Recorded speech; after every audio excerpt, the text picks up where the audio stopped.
अगला है CSR UGC net life science का मार्क कैलकुलेशन और नेगेटिव मार्किंग कि अब कितना क्वेश्चन बनाए परीक्षा हाल में, कैसे कैलकुलेट करोगे, अगर इतना गलत हो तो कितना माइनस करना है आपको, और टेक्निक समझ लीजिए।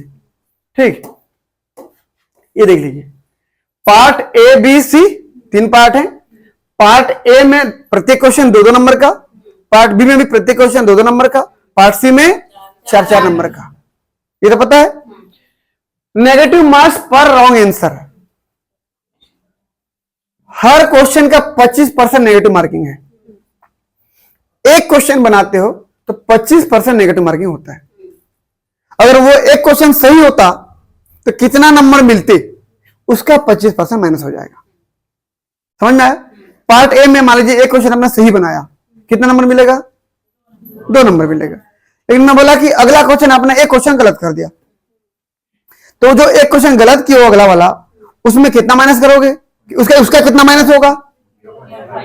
हाँ, एक क्वेश्चन 2 नंबर का है ना, तो 2 का 25% कितना होता है देख लो। एक क्वेश्चन 2-2 नंबर के हैं, इसका 25% मतलब 2 का 25% ना, प्रतिशत कितना हो जाएगा? 25 से कम 25 4, तो 2 कम 2/4 मतलब 0.5 मार्क्स। अगर पार्ट ए में एक क्वेश्चन गलत करते हो तो 0.5 अंक आपके माइनस हो जाएंगे। 2 क्वेश्चन गलत करते हो तो 0.5 इंटू 2 कर दो, 2 क्वेश्चन हो गए ना। अब तो एक क्वेश्चन गलत करोगे तो इतना माइनस होगा ना। अब 2 क्वेश्चन गलत करो तो गुणित 2 कर दो, 3 क्वेश्चन गलत करते हो 0.5 इंटू 3 कर दो। आप समझ में आया ना? चलिए पार्ट बी की बात करूं, पार्ट बी में भी सेम चीज है, 2 नंबर का क्वेश्चन है, उसका 25% माइनस करो हर गलत क्वेश्चन गलत आंसर के पीछे, तो 2 का 25% सेम चीज आया, 0.5 मार्क्स हर गलत आंसर के पीछे माइनस करना है। पार्ट सी कितना नंबर का है? एक क्वेश्चन 4-4 नंबर का, 4 का 25% 1 नंबर होगा बस। ठीक है, 4 का 25%, 4 का 25% इतना हो जाएगा, 25 से कम 25 4 कम 4/4 बराबर 1, मतलब हर एक गलत आंसर के पीछे 1 नंबर माइनस करना है। समझ में आया?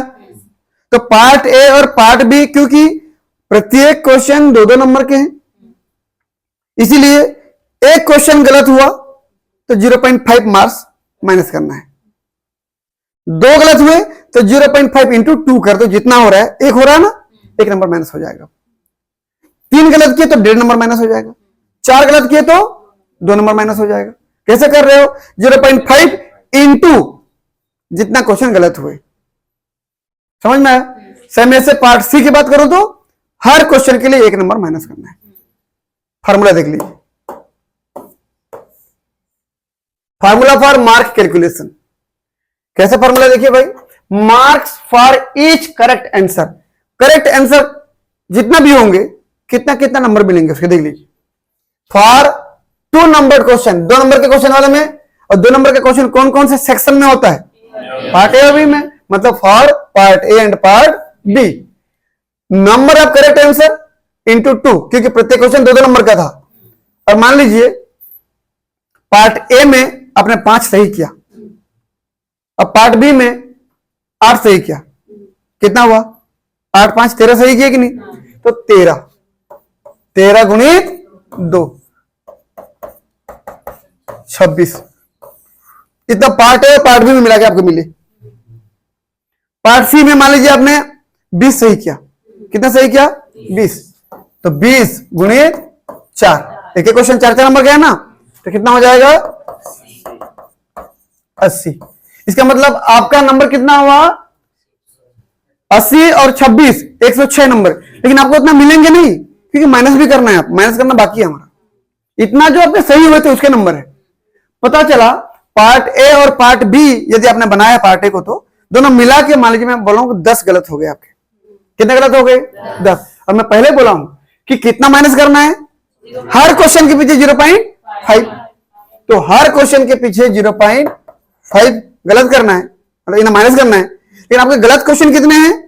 10, तो गुणित 10, तो क्या हो जाएगा?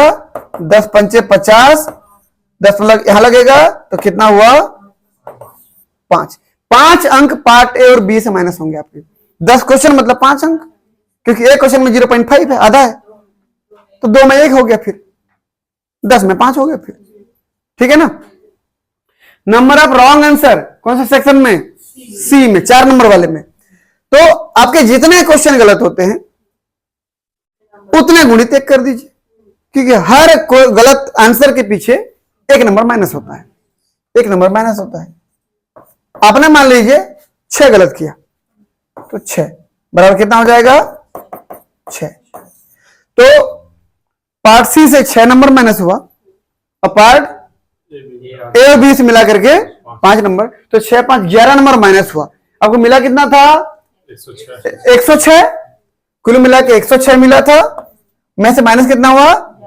11 नंबर माइनस हुआ। तो कर दीजिए, 6 में 1 गया 5, और इधर 10 में 9 गया, 10 में 1 गया 9, 95 नंबर आपके आए हैं। समझ में आया? तो कैलकुलेशन इस तरीके से करना है, समझे कि नहीं? सबको समझ में आ गया? चलिए, तो मैं आपको क्वेश्चन दे रहा हूं, उसको बनाइए कैलकुलेट करके तुरंत। देखो इधर मार्क कैलकुलेशन के लिए एक सैंपल पेपर दिया गया है, जिसमें एक बच्चा ने तीनों सेक्शन को कुछ क्वेश्चन अटेम्प्ट किए हैं, उनमें से कुछ सही हुए कुछ गलत हुए। तो उनमें देखते हैं सबसे पहले पार्ट ए। पार्ट ए का उसने टोटल 13 क्वेश्चन अटेम्प्ट किया है, जिसमें से 7 सही हैं और 6 गलत है। तो मुझे एक चीज बताइए, 7 सही है तो नंबर कितना मिलेगा उसको?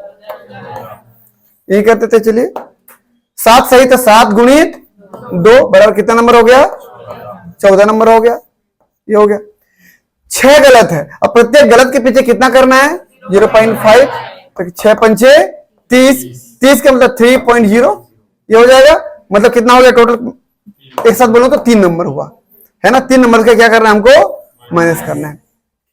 अब बताइए, इतना प्लस हुआ और इतना माइनस हुआ, तो सेक्शन ए में कुल मिला कितना आया?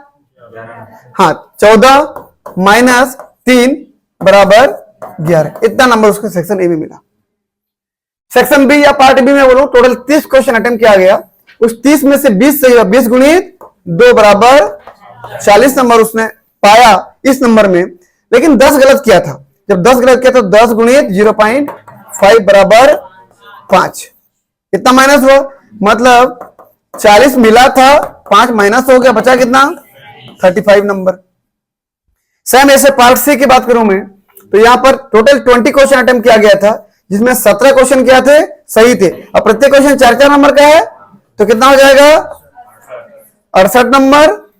और प्रत्येक क्वेश्चन गलत होने पर 1-1 नंबर माइनस होता है, तो 3 क्वेश्चन गलत किया है तो 3 नंबर माइनस हो गया।